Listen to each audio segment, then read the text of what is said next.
Hello, a very good evening to everyone. Welcome to Akshat education. आप सभी का एक बार फिर से अक्षत एजुकेशन में स्वागत है। तो चलिए हम लोग आज की क्लास को डिस्कस करते हैं। जैसा कि आप लोगों को पता है, हम लोग जीडीसी की प्रिपरेशन कर रहे हैं और अभी हमने ह्यूमन डेवलपमेंट से रिलेटेड 3 टॉपिक को देख चुके हैं।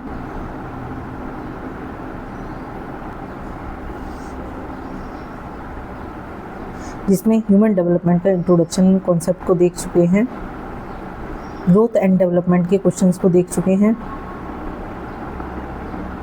जनरल प्रिंसिपल ऑफ डेवलपमेंट के क्वेश्चंस को हम लोग देख चुके हैं। और अब हम एक नए टॉपिक के साथ आप लोगों से क्वेश्चंस को डिस्कस करते हैं। टॉपिक है theories and concepts of development, विकास के सिद्धांत और अवधारणाएं। पहला क्वेश्चन है, जीन पियाजेट के संज्ञानात्मक विकास सिद्धांत कॉग्निटिव डेवलपमेंटल थ्योरी की शिक्षा में योगदान का संक्षिप्त विश्लेषण कीजिए। जैसा कि सिलेबस में बताया गया है, विकास के कई सिद्धांत हैं जिन्हें अलग अलग मनोवैज्ञानिकों ने बताया है। जैसे ये जो टॉपिक है, इसमें से एक क्वेश्चन पक्का आने की संभावना है। अब वो चाहे वह लॉन्ग क्वेश्चन के रूप में आए या शॉर्ट क्वेश्चन के रूप में आए, लेकिन इसमें से एक क्वेश्चन पक्का ही आएगा। ये टॉपिक ही अपने आप में बहुत इम्पोर्टेंट है। तो चलिए हम लोग देख लेते हैं कि कौन कौन से सिद्धांत इसमें पूछे जा सकते हैं इस टॉपिक से। पहला है जीन पियाजेट के संज्ञानात्मक सिद्धांत, फ्रायड का मनोविश्लेषणात्मक सिद्धांत, साइको एनालिटिक थ्योरी, फ्रायड का ही मनोलैंगिक विकास, साइको सेक्सुअल थ्योरी, इसकी अवस्थाएं पूछी जा सकती हैं। एरिक एरिक्सन की साइको सोशल थ्योरी, इसकी भी अवस्थाएं पूछी जा सकती हैं। जेबी वॉटसन के द्वारा व्यवहारात्मक एवं सामाजिक अधिगम सिद्धांत behaviourism and social learning theory का वर्णन कीजिए। अल्बर्ट बंडूरा की सोशल लर्निंग थ्योरीज, सामाजिक अधिगम सिद्धांत, सामाजिक संज्ञानात्मक सिद्धांत, सोशल कॉग्निटिव थ्योरी का विस्तृत वर्णन कीजिए। टर्मिनोलॉजीज़, चलिए देखते हैं कौन कौन सी टर्मिनोलॉजीज़ हैं। आइडेंटिटी क्राइसिस यानी कि पहचान का संकट, assimilation, equilibrium, accommodation, adaptation, abstract thinking, schema of action, divergent thinking, object permanence, egocentricity, libido, ZPD यानी कि zone of proximal development, scaffolding, MKO यानी कि more knowledgeable others, trial and error, experiment and dilemma. चलिए और कौन कौन सी theories important हैं।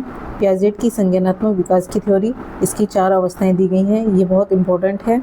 पियाजेट के अनुसार संज्ञानात्मक विकास का सेंसरी मोटर अवस्था को कितने भागों में बांटा गया है, ये भी इम्पोर्टेंट है। एरोन बेक का संज्ञानात्मक मॉडल या कॉग्निटिव थेरेपी, इसका वर्णन कीजिए। फ्रायड के अनुसार व्यक्तित्व की संरचना या इसके 3 भागों कौन कौन से, इड, ईगो, सुपर ईगो का वर्णन कीजिए, मोस्ट इम्पोर्टेंट है। पियाजेट का भी मोस्ट इम्पोर्टेंट है। जॉन लॉक के अनुसार बच्चों का मन कोरी तख्ती के समान होता है, को समझाइए।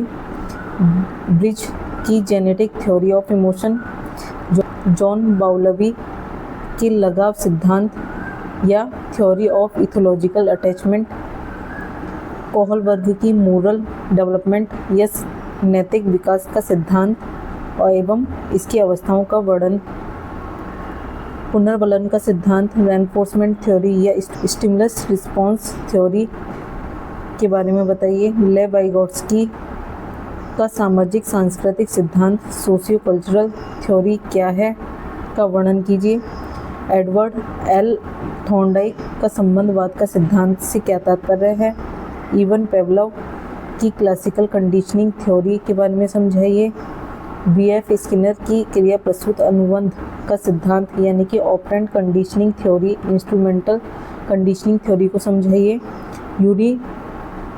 यूरी ब्रॉनफेन-ब्रेनर के पारिस्थितिकी सिद्धांत, इकोलॉजिकल सिस्टम थ्योरी पर चर्चा कीजिए। तो चलिए इसमें देखते हैं कि मोस्ट इम्पोर्टेंट कौन कौन से टॉपिक्स हैं जिनसे वैसे तो ये पूरा ही टॉपिक बहुत इम्पोर्टेंट है कि इनमें से कोई सी भी थ्योरी आपको दे दी जाएगी, बट इनमें से जो मोस्ट इम्पोर्टेंट है वो भी हम आपको बता देते हैं। जैसे जीन पियाजेट मोस्ट इम्पोर्टेंट है, फ्रायड मोस्ट इम्पोर्टेंट है, एरिक एरिक्सन मोस्ट इम्पोर्टेंट है। ये टर्मिनोलॉजीज़ के बारे में आप ज़रूर से देख लीजिएगा।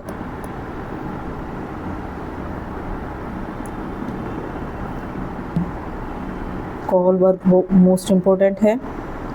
इवन पेवलोव वेरी मोस्ट इम्पोर्टेंट है। बीएफ स्किनर, यूरी ब्रॉनफेन-ब्रेनर भी अब इससे क्वेश्चंस आने लगे हैं, तो ये भी आप देख सकते हैं। चलिए हम अपनी क्लास को एंड करते हैं और कल हम फिर से एक नए टॉपिक के साथ मिलते हैं। तब तक के लिए धन्यवाद।